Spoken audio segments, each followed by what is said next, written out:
As for me, I have some hobbies. I like traveling.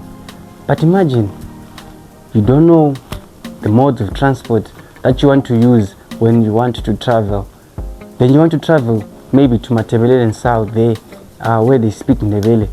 Then you arrive there, but you don't know anything. It's not okay. So that's why I'm there. That's why Wakakosha Language Consultancy is there. So today, I want to talk about modes of transport in ndebele. So buckle up and relax and listen to what I'm about to teach you. The bicycle, ibysikili. The car, imota. The aeroplane, indizamtshina. The ship, isikepe. The train itself, isitimela.